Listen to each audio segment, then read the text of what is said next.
the ITC workplace. I'm joined today by Sandra Kerr and Maria Potenga-Wallace, and they're going to be exploring the race at work findings with a particular focus on leadership. There'll be an opportunity at the end of a short presentation for them to respond to any questions that you may have had.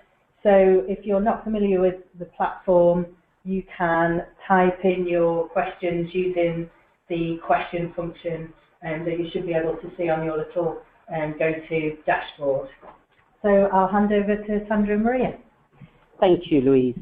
So delighted to be doing this webinar this lunchtime around leadership, and I wanted to start with the fact that we were really delighted. Our original target was to get 10,000 responses, and the reason why we wanted to do that was to get past the debate around are there challenges, what are they, into action. So we're delighted that the final result in the open survey, and can I say a thank you to those of you on this call who no doubt and our membership who helped us to achieve that result of the 24,457. And what you will notice when we're communicating the survey results and the report, we are being really kind of precise and transparent because we're keen to ensure that it's really clear what people are looking at and what they're reading when they read the report. So you guys have been continue to be a research partner, and the Race at Work report is based on the 6,076 responses from the panel survey, and actually the leadership comments in the report, I said there was more than 3,000, it's actually 3,288, and then this report is going to be, this presentation is going to be looking at those numbers. So we were really pleased, the coverage across the UK, you couldn't even make it up, the open link had a great spread across the UK, as well as the YouGov panel. And I want to kind of share briefly about why we decided to do Race at Work. But before we do that, Maria is going to introduce a poll. Hi everyone. So we'd like to hear what you think. We'd like to gauge what you think might have been one of the results from the preliminary research that we did with University of Manchester. The question is, exploring the results that we did with the university, looking at racial bias across age groups in the UK, USA and Europe, which age group do you think had the highest rate of bias? So we'll give you about, let's say 10 seconds.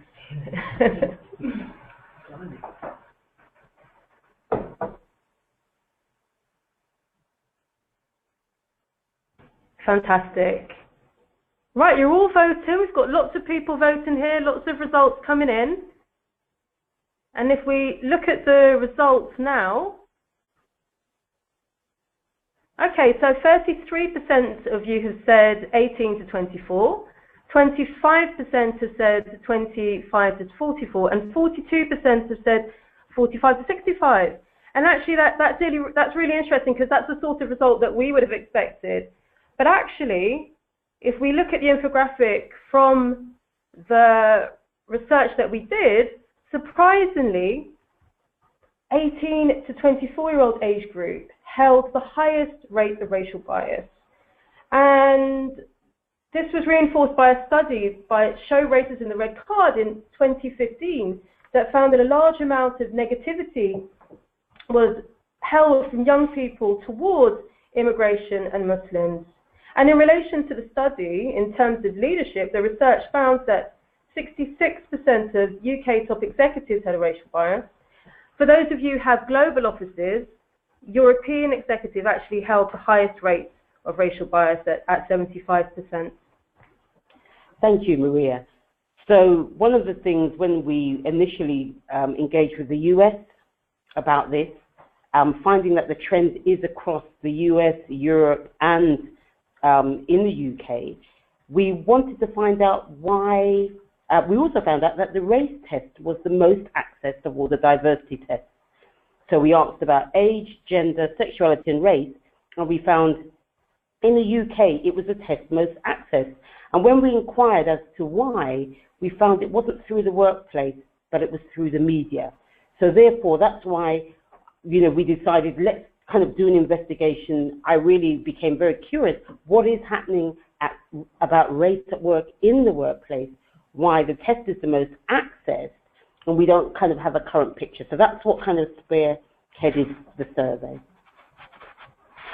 So, top findings, one of the key findings that we found was that people were not really comfortable talking about race, and that's across all ethnicity groups, which kind of reinforces why potentially it's not an issue that was driven by employers, but more by people hearing things in the media. The other question we asked about was leadership at the top. So we know champion leadership at board level is really critical. So we asked the question to find out who had champions, and we found that actually there was an issue. Only 1 in 3 could kind of say for sure, yes, we have a champion on race or diversity. And we also found, interestingly, not even 50% of employers could come out, or individuals could come out strongly and say, yes, they have diversity training. And then when we looked at managers, it was only 7% who could say, definitely, their managers have diversity training, and we see that as a fundamental building block, really, for an organization committed to race and diversity. So this diagram that you're looking at, this grid is directly out of the report, so we put the page number so you can find it quite easily, and this is the only sector grid that we actually put in the report. Really wanted to see what sectors were more likely to have champions, and I think going forward, there's an opportunity for us potentially to do some round tables where those in the top quartiles can potentially share some good practice with those in the bottom quartiles, and for us to try and promote good practice on race.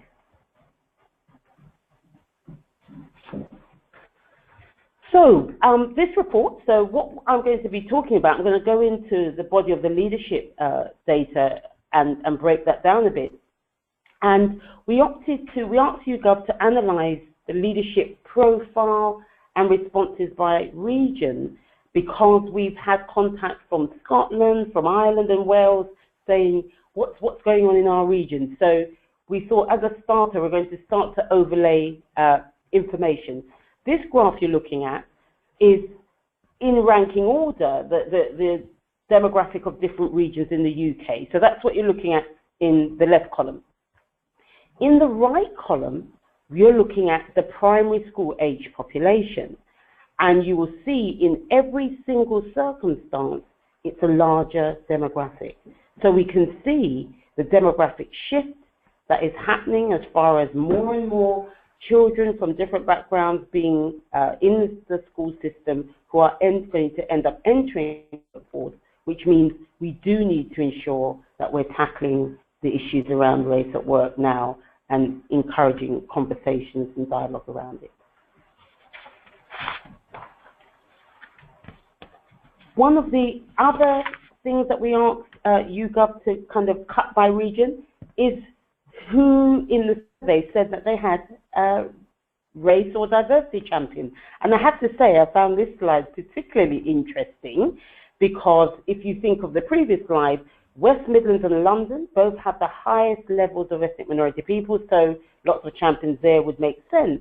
But Northern Ireland come in third here, and they only have 1.7 percentage of ethnic minority people in Northern Ireland. So just interesting, and I think more research would need to be done, and there's an opportunity to have some dialogue locally. But actually, Northern Ireland is probably in a good space to start the dialogue now, not waiting until. And I suppose there's issues around migration, which the census doesn't pick up, why it's a topical issue.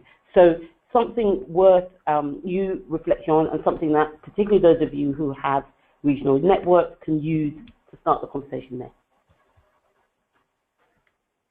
The next thing we asked YouGov to cut for us is to find out by BAME and white respondents who's talking about champions, or who's recognizing that and noticing that champions exist. And interestingly, a mixed picture here, and the area most likely to notice race champions, if you see, stand out Yorkshire and Humber with 44%. And that's in comparison to London, where there's 36%. So interestingly, it's not necessarily about demographic size and shift. There are issues, I think, that dialogue locally will probably help us unearth a bit more or understand. But again, those of you who have branch networks and around the country, there's an opportunity to use this to stimulate conversations and maybe even see how you're mapped in the UK to see, you know, is this a kind of an accurate picture of what's going on in your organisation? So what we also did, so including in this research, so the regional fact sheets, which are available for you as members to kind of download, we updated some key kind of data on it based on leadership, because we thought, let's have a look at what leadership in the UK is looking like as far as the ethnic groups in the census. And you can see actually all ethnicity groups, so there's a slight kind of upward trend with the exception of the other ethnic group. And what I'm saying here, we can either hope for the best because it seems to be going the right way, or we can look at recommendations 3 and 5, which we put in for the government so that we can kind of action plan for the future and ensure that it continues to go in the right direction. And then the other slide, the next slide, is also from the regional fact sheet information. And you'll see, with the exception of east of England and the northeast, the trend is upwards for the management population, the middle management for BAME groups. So again, there is an opportunity for local employer partnerships, local authorities in those areas to start looking at downward trends and understanding why those are happening. Because if I draw you back to the previous slide, you can see that every region's trend on the diverse demographic is on an upward swing. So again, something useful that you can use for those of you who are engaged actually locally with your local employer partnerships if you're not based in London. And I would encourage you to get involved if you're not, because you should be really around that table and helping to shape that policy in that area. So back to kind of the research, big piece that came out was around the need to look at age and ethnicity together. There is a slide coming up after this, but the key thing that was spotlighted is that ethnic minority groups overall tend to be much younger and between age 18 to 34. We found not only the Pakistani and Bangladeshi group are young, the mixed group also quite younger, Chinese. And what it really kind of highlights is when you're talent pipelining, when you're thinking about talent pipelines in leadership and recruitment, what that profile of employee should look like. And I want to have a look at the next slide. This slide you can find on page 10 on the report. I know it by memory because I think this really is a slide that you can use to amplify the business case for action, the need for employers to act. If you look at the white group and you look at the Caribbean group, you can see that they're much older as far as age profile. If you look at the magenta block, those are the employees under 35. You can see Pakistani, Bangladeshi, extremely, and mixed more, so much more so in Chinese than other groups. And I think it's important that this talent conversation around the aging workforce and the need for that to diversify. And also when we think about multi-generational workforces, to realize not only will it be lots of generations, but more diversity coming down the pipeline. And we mentioned in the report the McKinsey research, which again reinforces that those employers, the 300 employers who analyzed with diverse leadership teams, had an uplift of 35% in financial performance. So real kind of issues there. So we are going to introduce another poll, and Maria is going to do the introduction. Thank you very much. So everyone, let's talk about race. This is something that came up in the study. As we know, an important aspect of enabling and encouraging an inclusive work environment is to feel comfortable with difference. And discussing race is a really important aspect of this. So we'd like to ask you, How comfortable do you feel your organisation and employees within your organisation feel about talking about race in the workplace? And just to remind you, the poll is completely 100% confidential. So in terms of the questions, do you feel it's part of daily life in your organisation? Do you feel that you're comfortable talking about race in some functions and some departments, in some teams? Or do you feel uncomfortable, or actually the complete, if you like, worst case scenario in a way, is there a complete fear? Are employees terrified about talking about race within the workplace? And actually, as I've been talking, I believe the results have come in. So let's look at the results. So, okay, this is very strongly aligned with the results from the Race at Work report. So 7% feel that it's part of daily life, 37% feel comfortable with some functions and some departments, which is great actually, and then 56%, so over half of you, feel that it's still a topic where you're uncomfortable, employees feel uncomfortable. And that definitely is mirrored by the reports, where 42% of white employees and 34% of BAME employees felt that their colleagues were uncomfortable, less than 50% of each group. And I would suggest that part of this is a nervousness.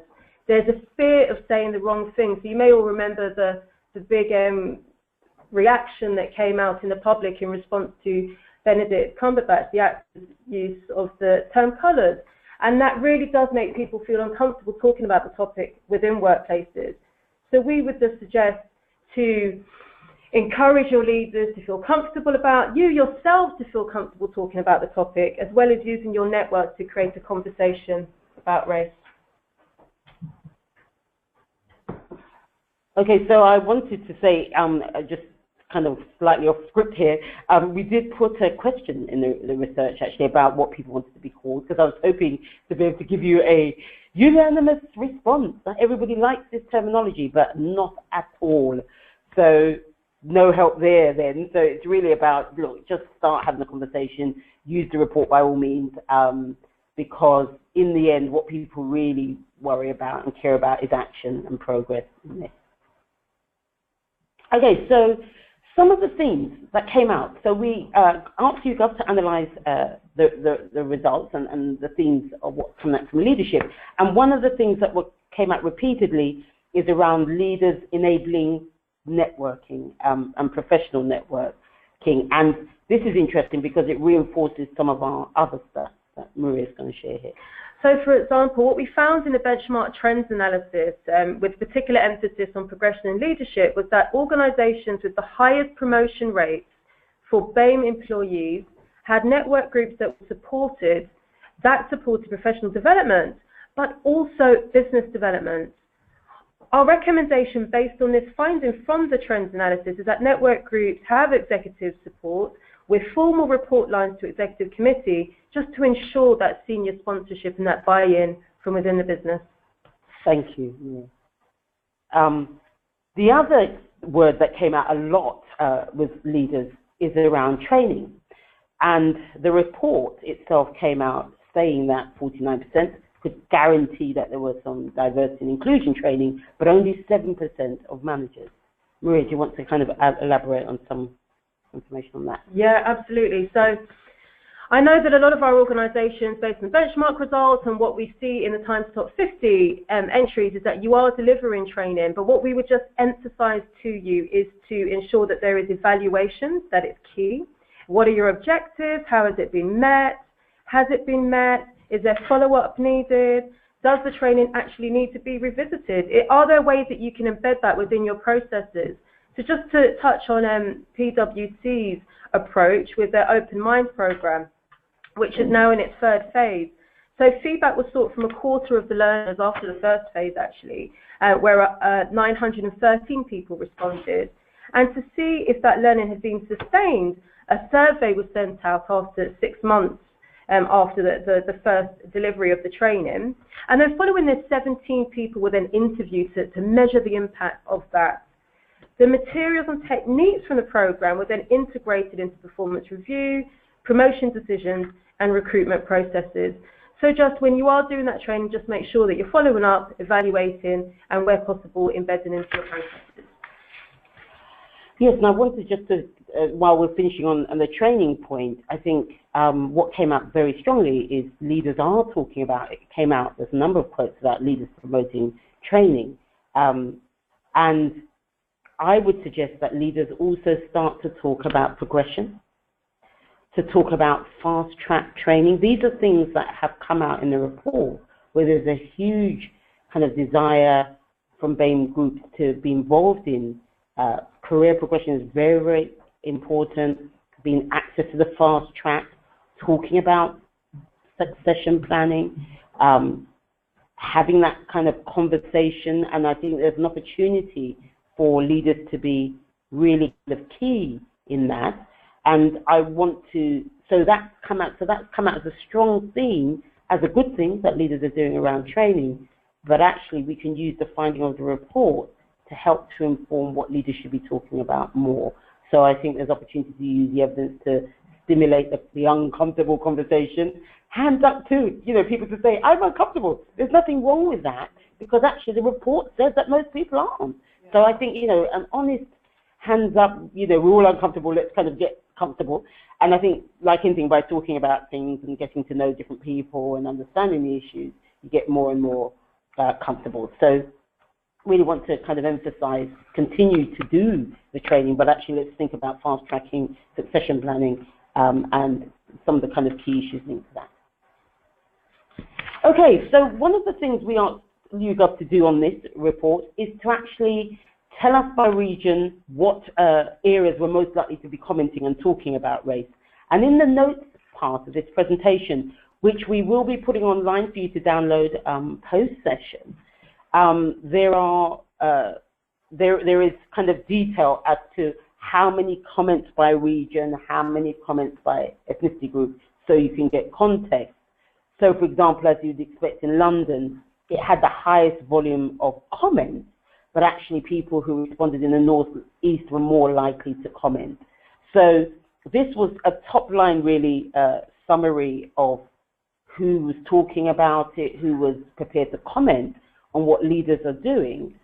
And what we asked our leaders to do, YouGov to do as part of this, is provide some summary, some quotes by region on who's saying what and what's happening where.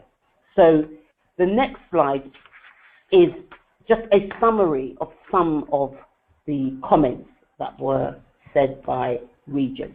So what you see here is networks, monitoring outcomes of recruitment, speaking at conferences. There's one here about ensuring kind of barriers to engagement are removed, celebrating cultural awareness events, getting involved in mentoring, recruitment training, paying attention to issues and keeping it on the agenda, so that leadership around the board table and senior table level, ensuring external events, role modeling the behavior. And I would say things to, so I've already talked about the progression mentoring. I think one of the big things that was very noticeable on the comments and the quotes was I asked YouGov to give me any quotes where people talked about leaders who were talking about discrimination, bullying, harassment, and there's less than a handful of comments overall. So we won't have time to go through every single regional comment, but at the back of this presentation, we have pulled together comments by each region. And these are direct quotes from the report. So please feel free kind of to use them if you want to. So the recommendations really on the back of this report, I really want to amplify recommendation 5, that leaders recognize that harassment, bullying exists, and take action to start discussing it. For starters, it's like anything in the open just gets rid of all the power associated to it, and obviously taking it to the top table, so it amplifies that. And as I said, the recommendations for government that are also important around ensuring that the management trend of BAME populations going upwards is not a wish list, but an actuality. So we'll be, I've already started writing to the ministers, looking at recommendations 3 and 5, and we'll be looking at how we can publicly amplify some good practice to really stimulate more engagement from government around the table. And I want to hand you over to Maria. So can I say, if you have any questions, please feel free to start putting them up and we'll see if we can answer them. But Maria's going to talk you through some of the resources that we have online that for you as members, just in case you may be aware of them, you may not, but there's an opportunity to refresh on what we have that could support you. Thank you. So building on this topic, for further follow-up information, to have more of an in-depth dive of some of the things that we've discussed today, we've got a whole host of resources, and some of them, please do note, will be behind the membership area of the website. So just pop your email and your password in there, and if you don't, you can register. So of course the report is available on the website, as well as the benchmarking trends analysis that I mentioned. There's also a lot of research which is based on either supporting leaders to enhance their ability to be more inclusive, as well as also supporting your employees, your BAME employees in particular, to enhance their ability and their aspiration to be leaders. So an example of that would be Leadership and Cultural Identity, which looks at BAME women in leadership within organisations, Support for Champions, as well as please do make a note, get in contact with your diversity advisor about the race awards that are opening next month. Following month, we also have an award showcase event, so please do attend that. And if you've been listening to this and you've been thinking, well, actually, my leader pretty much does a lot of everything that we've been talking about today, enter for the Champion Award, so that we can showcase them and put a spotlight on their actions and interventions and what they're doing in your workplaces. Thank you, Maria. And can I emphasize, absolutely, the leaders who are doing good work, you know, they do deserve nominations, and, you know, sometimes you think, well, they're not perfect, but then who is? At least they're prepared to put their hands up, put their head above the parapet and spearhead the issue. Yeah. Yes, I know lots of them need support from you as the practitioners or whatever, but really, if we're going to build momentum, there's a real opportunity, particularly as this is the 10th year of the awards, to really do some showcasing of leaders across the network who are working in this space.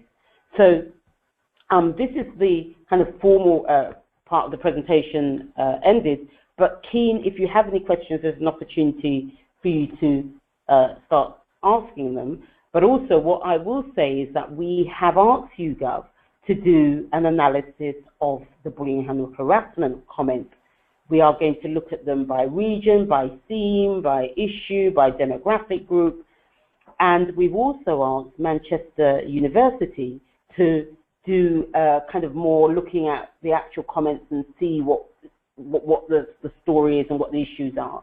Because we're hoping that potentially if we can identify common themes or common triggers that seem to be, you know, that cause these issues, we may be able to help you as employers, saying actually, if you actively manage certain issues more so, there's least likely to be kind of conflict or the need to kind of over communicate on certain issues to ensure that there aren't challenges.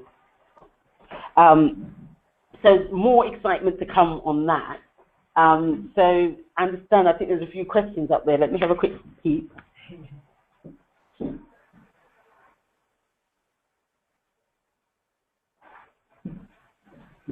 Okay, so there's a question here about sectors. We are going to do deeper dive on the different sectors. As I say, on the report, we only published one statement on leadership. This one, there's a bit more layers. We're going to do a bit more on the bullying and harassment. There's so many cuts. I was saying if we did everything, it'd be 1,000 pages long. So we couldn't do everything at the beginning, but really we will make sure that these questions are captured so that we can feed them into the development of our next bits of work.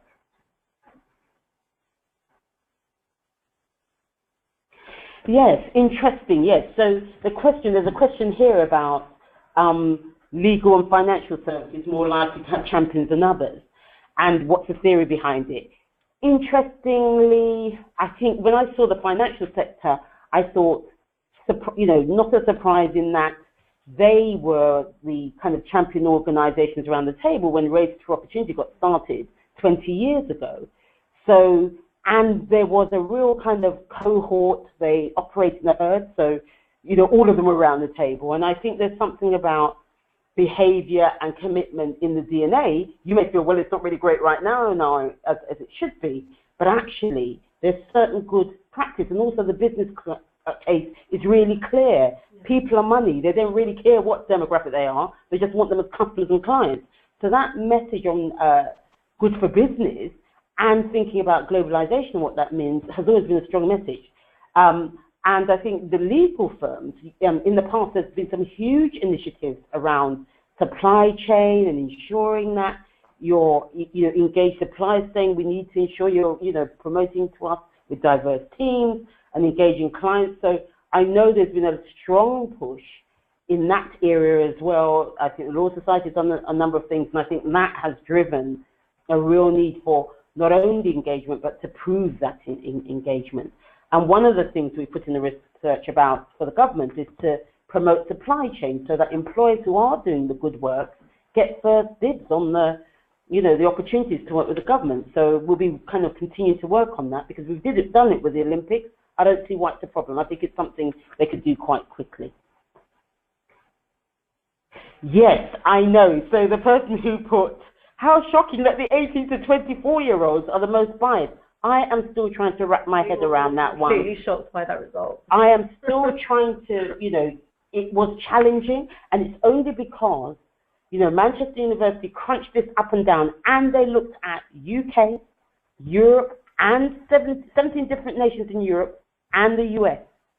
And when some of the teachers' unions, for example, helped me with a survey, and when I said to them, this shocking outcome, and they said, actually, what we observe in the classroom, and one of them said to me that there's some research that has been done that flags that possibly the kind of internet generation that doesn't kind of meet people, so, the X generation at least had conversations before we did social media. But if you're raised like that and you believe everything that's written without any kind of first-hand reference to break that bias, it's easy maybe to believe everything you read. So interestingly, I think one explored, but one of the things I would say for employers is don't take the attitude that everything will come out in the wash, because I've heard that so many times, it's better, it'll be all right. No, I think as employers, you enforce your values, what you stand for, the policies for everybody joining the workforce, no matter what. And just to say that there is an opportunity for those of you that are engaging with schools and engaging with young people to potentially be aware of the sorts of attitudes and perceptions that young people have, to kind of include that into your programs of engagement with them.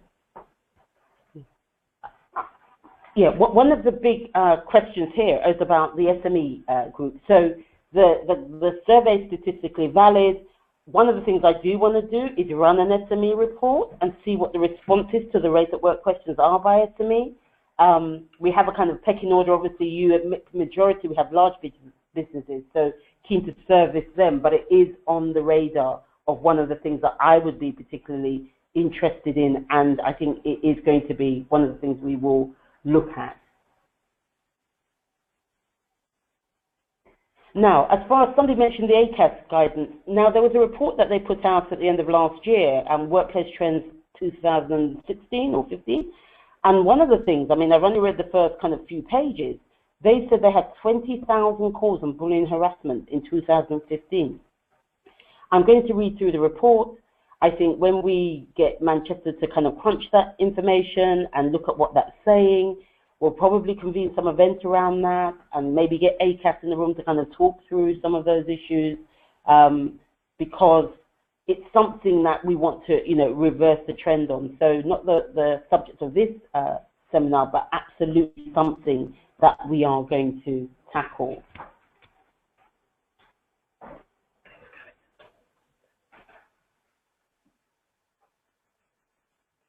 We've also got a question there on the Champion Award, And just to say, we've had probably is this our largest number of questions that have ever come in after a webinar. Thank you so much for your engagement and your interaction. So we've got a question about how can you nominate your champions. So we actually launched the awards on February the 8th. Information will be sent out to all of our main contacts that we have on the database, and there'll also be information following that on the website. And you can register your interest as well on the website, but also please do keep in touch with your diversity advisor, because following your looking at the job description and identifying who you might want to put forward, your diversity advisor can also support you with the sorts of the approach to answering the question and the sorts of things that might have left out. Yeah, and can I say what a boost of the confidence of the leader that would be, because many of them, they just hope that they're doing a really good job, and it would be an absolute confidence boost, particularly if you value your leader and you feel, their heart's in the right place and they're really trying to nominate them. I mean, can I say I'm enjoying, thank you so much for kind of the comments, because there is something around networking. So as Maria mentioned, there is evidence that shows correlations are organizations, more management populations, more BME people who have networks. And I think there's an opportunity for us to do more exploration around that and how you can actively engage them to help you with strategy, ensuring they're part of induction so people know where they are and see, and maybe look at correlations around retention, actually, that will support you. And somebody talked about something in the media. Yes, I believe the media, there is a huge issue. If you look back to the slide on the media, they had the least number of race champions than everybody else, or diversity champions. And I think there's something about, responsible reporting. So I get that bad news sells papers, but actually if they could even find contrary stories that, create a real kind of contrary, two diametrically opposed stories that stop people potentially, stereotyping and thinking it's all horrible. What about something good? Can you find something good and put it out at the same time? Because actually that's the reality of the UK that we live in. Yes, some horrible stuff, but then some good stuff, So I think there's something around balanced reporting, something we're not going to be able to tackle here, but believe me, we do want to do that. And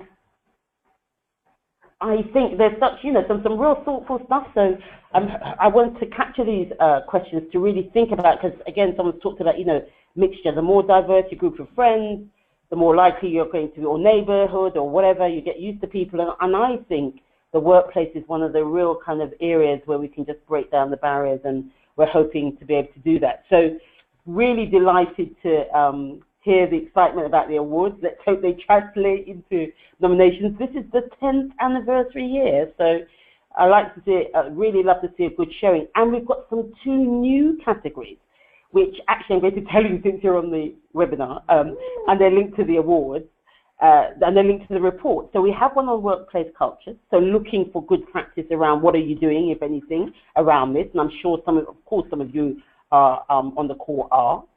And then there's a one about role models. So one of the things that came out in the survey was how people struggle to find role models in the workplace or outside. So this award is for people who are just inside doing great work, maybe have a good public profile outside, doing great stuff, not at the top, in the middle, or groups of people who are doing really great stuff, so that we can kind of recognize and start to stimulate some examples of good practice that are in the workplace. So that's kind of a sneak preview, and a thank you for joining us today. We are going to end in a few minutes, I think, before we get thrown out. But can I say a huge thank you, and I really feel I still need to say Happy New Year. Look, it's the 27th of January. I have the mic, so I'm saying Happy New Year to all of you. There's still, I think I can continue until the end of January, but we really do appreciate your support. But I think we're in for some exciting times as we crunch more and more of this data. So, and we'll want to kind of involve you in the process. And I suppose one last thing I want to throw out there, because while I'm on this, before they throw me off, there was a grid that I sent out in December for all of you to fill out based on the recommendations. And the team are laughing now because they can't believe that I'm using the opportunity to do that. But If you haven't filled it out, it's a real quick assessment. Yes, no, are you doing it, are you interested? Because we want to develop some toolkits, some events, and really see where the kind of urgency, where the priorities are for support, convene, peer learning forums for those who are interested in certain topics, and really kind of support, the network and all of you to fast forward some of these issues together. So that's just a plug to say, if it's in your inbox box and you haven't done it, please do. We'll really be grateful to see those. So thank you very much, and I'll either see you at the next webinar, if not one of the events or something like that, and we are planning a practitioner face-to-face event in April. And they're now giving me the cutthroat sign to say stop, so I'm stopping now. Thank you very much. Thank you, everyone. Thank you. Bye-bye.